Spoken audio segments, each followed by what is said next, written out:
আমাকে ভিডিওটা দেখান, তারপর কিছু বলবো। দারোগাজি, আমার ছেলে আপনার জেলের মধ্যে বন্দি আছে। বাবা, তুমি এসে গেছো? হ্যাঁ হ্যাঁ বেটা। আরে বুড়ো, কে রে তুই? দারোগা সাহেব, এটা আমার ছেলে। এর সাথে আমি দেখা করতে আইছি রে। তুই কি জানিস রে, এ কতটা খতরনাক আসামি রে? তার জন্য কি আমি তোমার সাথে কথা বলতে দিব না? আরে তাই কি হয়েছে, আপনি কথা বলতে দেন। এই যে এটা বলেন, আয়সা গেছে আমার বাবা, কোনো না কোনো একটা চক্কর কাটাবে। আবে তোর বুড়ো বাবা করবেটাই কি রে? এ তো দেখতেছি ল্যাংড়া রে। হ্যাঁ, আরে এত ইজি নিও না বাবাকে। পুরানা খেলোয়াড় রে, পুরানা খেলোয়াড়। দেখিস কোনো না কোনো চালাকি খাটাবে আমাদেরকে জেল থেকে বের করার জন্য। ঠিক আছে, তাহলে কথা বলে না ওর সাথে। আরে সাহেবজি, আমাকে একটু সাহায্য করো। একটাই তো পা আমার, এখানে দাঁড়িয়ে কথা বলতে পারতাছি না। আমাকে ভিতরে যেতে দাও, আমি ওখানে বসে 2 মিনিট কথা বলে চলে যাবো। এর জন্য তো তোর পুরো শরীর তল্লাশি করতে হবে রে।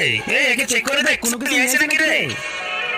আমি জানি না, কোনো না কোনো কিছু তো লুকিয়ে নিয়েছে রে। এটা তো তল্লাশির মতো ধরে যাবে রে। আপনি বললাম না পুরানা খেলোয়াড় রে। এই লাঠিটা একটু দেখতে দেখি।